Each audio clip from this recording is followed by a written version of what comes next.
اتبعوا ما أنزل إليكم من ربكم ولا تتبعوا من دونه أولياء قليلا ما تذكرون. Bismillah Ustaz, bagaimana sikap kita terhadap orang yang mencela Rasulullah Sallallahu Alaihi Wasallam, dan ada sebagian orang justru menyeru untuk memboikot produk-produk negara tersebut tanpa adanya arahan dari pemerintah. Apakah hal ini dibolehkan, Ustaz? Tafadhal, Ustaz. Bismillahirrahmanirrahim. Alhamdulillahirabbil alamin.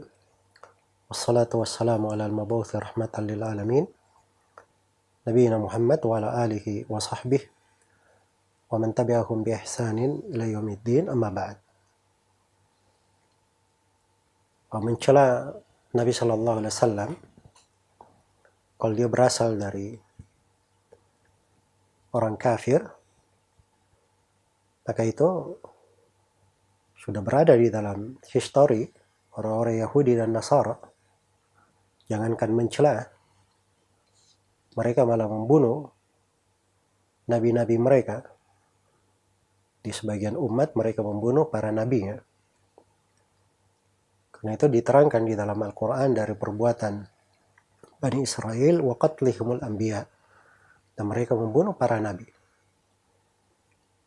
Lebih daripada itu mereka lakukan. Jangankan nabi, bahkan mereka mencela Allah Subhanahu wa ta'ala.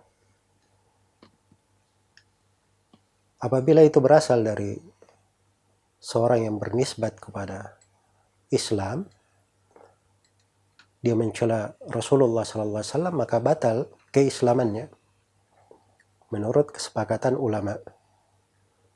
Karena mencela seorang nabi itu adalah pembatal keislaman tanpa ada silang pendapat. Nabi siapa saja? Apakah Nabi Muhammad SAW atau para nabi yang lainnya? Dan mencela seorang nabi itu artinya dia kafir terhadap seluruh nabi dan rasul. Jadi kalau dia mencela Nabi Muhammad SAW, maka dia kafir juga terhadap Nabi Musa, Nabi Isa, dan selainnya daripada nabi, para rasul. Sebagaimana kalau ada yang mencela Nabi Isa alaihi salam, maka itu artinya dia kafir juga terhadap Nabi Muhammad SAW.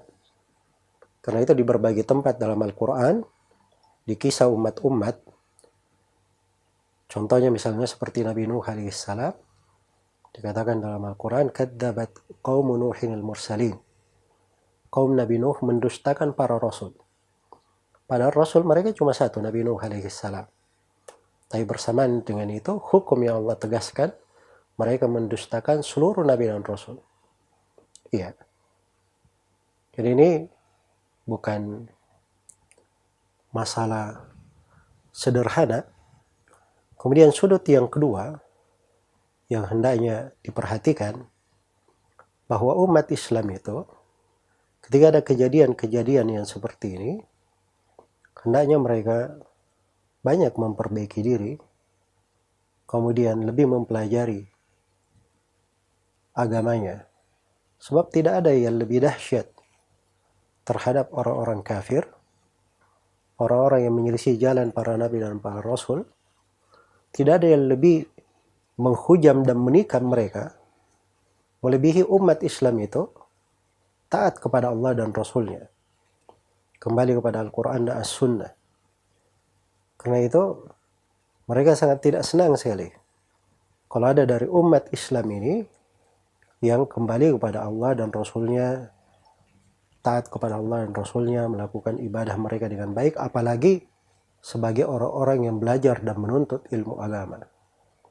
Nah, itu akan dimusuhi oleh seluruh lapisan syaitan dari kalangan jin dan manusia, dan akan bersatu padu di dalam hal tersebut.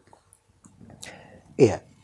Adapun terkait apabila di belakang perbuatan tersebut ada seruan untuk memboikot negara, maka ini bukan hak orang per orang.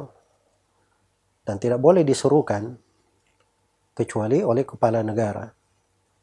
Iya.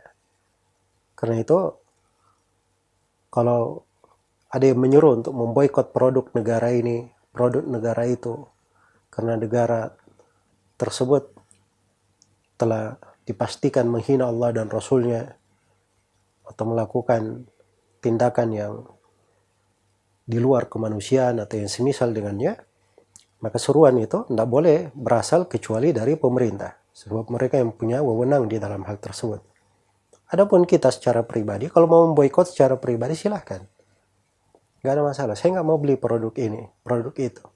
Nah, itu hak saya secara pribadi. Tapi mengajak orang untuk memboikot, nah itu kita harus tahu posisi kita di mana di dalam hal tersebut. Iya. Karena ini masalah mengajak untuk menjuru memboikot itu banyak keterkaitannya dari sudut keagamaan, dari sudut kehidupan bernegara, dari sudut hubungan antara negara ke negara yang lainnya, dan berbagai pembahasan di dalam politik syar'i terkait dengan hal tersebut. Semoga Allah Subhanahu wa taala memberi taufik kepada semuanya.